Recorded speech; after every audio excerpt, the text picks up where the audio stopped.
శ్రీ గురుభ్యో నమ. గురుచరిత్ర 13వ అధ్యాయములో 2 భాగములు మనం తెలుసుకున్నాం. ఇప్పుడు 3వ భాగాన్ని మనం తెలుసుకోబోతున్నాం. సాయందేవుడు శ్రీ గురుని, అతని శిష్యులని, స్వామివారి శిష్యులని, ఒక బ్రాహ్మణ్ణి, ముగ్గురిని తన ఇంటికి తీసుకువచ్చాడు. ఇక్కడ చాలా జాగ్రత్తగా గమనించాల్సినటువంటి విషయం ఏమిటి అంటే, ఒక కుటుంబము వర్ధిల్లాలి అంటే ఆ కుటుంబము ఒక అన్యోన్యతతోటి ముందుకు వెళ్ళాలి. మనకు పూర్వీకులు ఒక మాట చెప్తారు, మన పెద్దవాళ్ళు ఒక మాట చెప్తారు ఎప్పుడూ కూడా, మన నోటి మాట మన నుదుటి వ్రాత, పోరు నష్టము పొందు లాభం. ప్రతి మాటకి నేను గొప్ప, నేను ఎక్కువ, నేను తక్కువ ఇలాంటి వాదులాట లేకుండా ఒక మాట మీద కుటుంబం ఎప్పుడైతే ముందుకు వెళుతుందో ఆ కుటుంబం ఎప్పుడూ కూడా ఆనందంతో, అభివృద్ధితోటి, సౌశీల్యతతోటి, సౌభ్రాతృత్వముతోటి వర్ధిల్లుతుంది. రెండవది, మన నోటి మాట మన నుదుటి వ్రాత. ఒక చిన్నపాటి క్లేశానికో వైక్లభ్యానికో మాట తూలి అనవసరమైనటువంటి పదజాలంతో గృహంలోని వాతావరణాన్ని మనం పాడు చేసుకోవడం అనేటువంటిది తెలివైన పని కాదు.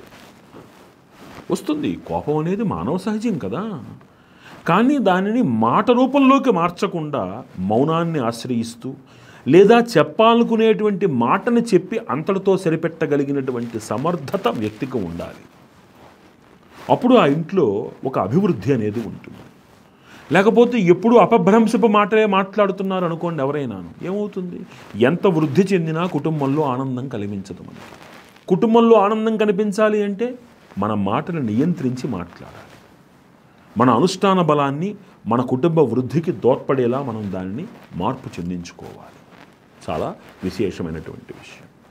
అలా ఒక కుటుంబము ధర్మాచరణ చెయ్యాలి అంటే ఆ భర్తకి ఎంతటి అనురక్తి ఉంటుందో ఆ భార్యకి కూడా అంతే అనురక్తి ఉన్న చోట మాత్రమే ఇవి సాధ్యమవుతుంది. లేకపోతే భర్త చేసుకుంటూ వెళతాడు, ఇంట్లో ఆ సత్కార్యాలు జరిగేందుకు భార్య సహకరించకపోతే ఇంకా ఆ ఇంట్లో ఉండేటువంటి ధర్మం ఎప్పుడు వర్ధిల్లుతుంది? అంటే అన్యోన్య దాంపత్యము అంటే భర్త యొక్క ధర్మ కార్యక్రమాలకి అనుగుణంగా భార్య సహకారం కూడా లభించటం అనేటువంటిది భగవంతుడు ఇచ్చేటువంటి వరముగా, ఆ సాధకుడు పొందేటువంటి ఒక వరముగా మనం భావించాలి. అంటే ఒక కుటుంబంలో ధర్మ కార్యక్రమము, సత్కార్యము జరగాలి అంటే అది ఏ ఒక్కరి వలననో సాధ్యము కాదు. భార్యాభర్తల ఇద్దరి మధ్యన ఉన్నటువంటి అనురాగ వాత్సల్యానికి, వారి మధ్యన ఉన్నటువంటి అవగాహన యొక్క గొప్పతనానికి సూచికగా చెప్పాలి. కాబట్టి ఒక భర్త చేసేటువంటి సత్కార్యములలో భార్య యొక్క సహకారము చాలా ముఖ్యమైనటువంటిది. ఆ భార్య అందించేటువంటి సహకారంతోటే భర్త ధర్మాన్ని ఆచరించగలుగుతాడు. కాబట్టి భార్య స్థానము, భార్య విలువ చాలా గొప్పది. అందుకనే ఎత్ర నార్యస్తు పూజ్యంతే రమంతే తత్ర దేవతాః అని మనకి శాస్త్రాలు చెప్తున్నాయి. మనకి ఇలా స్వామివారిని ఇంటికి తీసుకురాగానే సాయందేవుని భార్య చాలా సంతోషించింది. ఆహా, ఎంత మంచి పని చేశారండి మీరు, మహనీయులైనటువంటి యతితోటి ఒక బ్రాహ్మణ శ్రేష్ఠుల్ని మన ఇంటికి తీసుకొచ్చి మన ఇంటిని గృహాన్ని మీరు పావనం చేశారు స్వామి అనుకుంది ఆవిడ. చాలా శ్రద్ధాసక్తులతోటి స్వామివారిని వారు పూజించారు.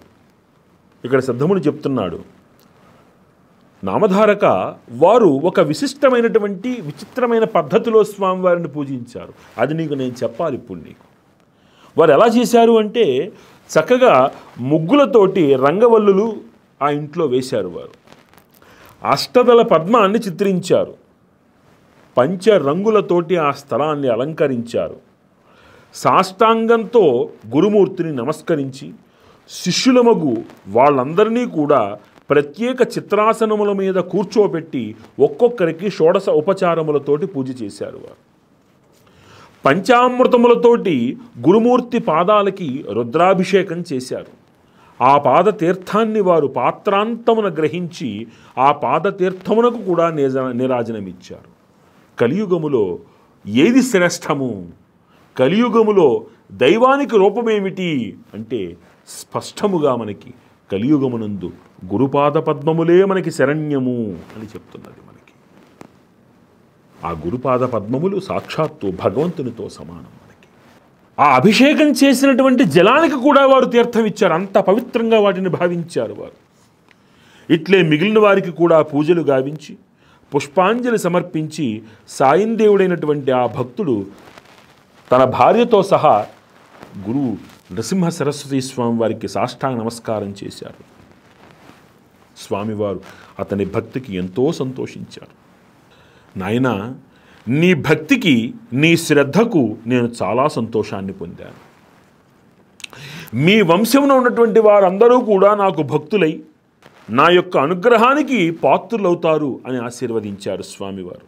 అనంతరము ఆ పతివ్రత పత్రములతో, మాష అపూపములతోటి, భక్ష్య భోక్ష్య పరమాన్నములతోటి చక్కటి షడ్రసోపేతమైనటువంటి భోజనాన్ని వడ్డించగా స్వామివారితో పాటు ఉదర వ్యాధితో బాధపడుతున్నటువంటి ఆ బ్రాహ్మణుడు కూడా తనకు ఆ వ్యాధి ఉంది అన్న సంగతిని మరిచిపోయి మృష్టాన్న భోజనాన్ని స్వీకరించి యథేచ్ఛగా భోజనం చేశాడు, ఆనందంగా భోజనం చేశాడు. ఎప్పుడైతే నృసింహ సరస్వతి స్వామి వారి కరుణాపూర్ణ దృష్టి ఆ బ్రాహ్మణుని సోకిందో అతని వ్యాధి నయమయ్యింది.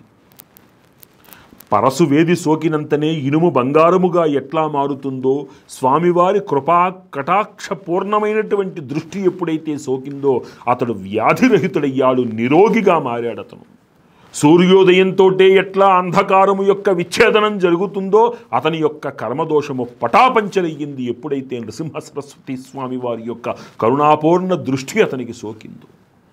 కరుణాపూర్ణ దృష్టి అనే కృపాణము అతని యొక్క కర్మదోషాన్ని విచ్ఛేదనం చేసింది. ఆ బ్రాహ్మణుడు చరితార్థుడయ్యాడు, స్వామివారి పక్కన కూర్చుని భోజనం చేసే సౌభాగ్యాన్ని పొందాడు.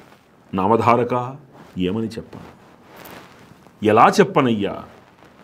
గురువు యొక్క అనుగ్రహము, గురుకృప ఎవని ఎందు ప్రసరించినో వారి యొక్క జన్మాంతర దోషములన్నీ నశిస్తాయి.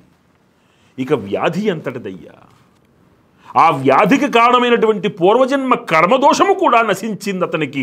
అది కదా గురువు యొక్క అనుగ్రహము. అట్లాంటి గురువుని మనం సేవించి తరించాలి, కానీ వారితో కూడా మనం ద్రోహభావముతో ఉండవచ్చునా? కలియుగ ప్రభావము. గురువును కూడా అవసరంతో చూసేటువంటి నీచులు, తుచ్చులు మన పక్కనే ఉంటారు. మనకి గురువు అనేటువంటి మాట ఎవరికి పడితే వారికి వాడేది కాదు. గురువు సర్వజ్ఞుడై ఉండాలి. గురువు మానసిక శాంతిని కలిగించగలిగి ఉండాలి. ప్రభా పాఠవముల కోసము కాక అనుష్ఠాన బలముతోటి నిరంతర ఆ ధ్యాన సౌభాగ్యముతోటి, ధ్యాన సోపానముతోటి అతను తరించేటువంటి వాడై ఉండాలి. జ్ఞాని కంటే కూడా సాధనా బలముతో భగవత్ సాక్షాత్కార యోగాన్ని పొందినవాడు గురువు అవుతాడు. గురుపాద పద్మములను ఆశ్రయించి భక్తితో నిరతసీముగా ఎవరైతే సేవిస్తారో వారికి ఖచ్చితముగా గురుమండల రూపిణి అయినటువంటి అమ్మవారి అనుగ్రహము లభిస్తుంది అని శాస్త్రము. దత్తాత్రేయులు వారి అనుగ్రహము లేకుండా అమ్మ కామాక్షిదేవి అనుగ్రహము లభించటము సాధ్యము కాదు కదా. ఇంతటి మహత్తరమైనటువంటి శక్తి కలిగినది గురు ప్రభావము, గురు భక్తి ప్రభావమయ్యా అని నామధారకుడు సిద్ధుడికి బోధించినప్పుడు ఆ సిద్ధుడు పరమానంద భరితుడయ్యాడు. ఆహా, నేను వెతుకుతున్నటువంటి ఆ గురువు యొక్క అనుగ్రహం ఎంత గొప్పదా! నన్ను తరింపచేయడానికి కదా ఈనాడు ఆ గురువు ఈ సిద్ధముల రూపంలో నాకు ఆ గురు కథామృతాన్ని నా చెవిలో పోసి నన్ను చరితార్థుల్ని చేస్తూ నా శరీరములో, మనస్సులో ఉన్న మాలిన్యాన్ని ఆ వినడమనేటువంటి శ్రవణ తరంగ దైర్ఘ్యముతోటి నన్ను ప్రక్షాళన చేస్తున్నారు కదా స్వామివారు అని మహత్తరమైనటువంటి ఆనందాన్ని అనుభవించాడు తాను.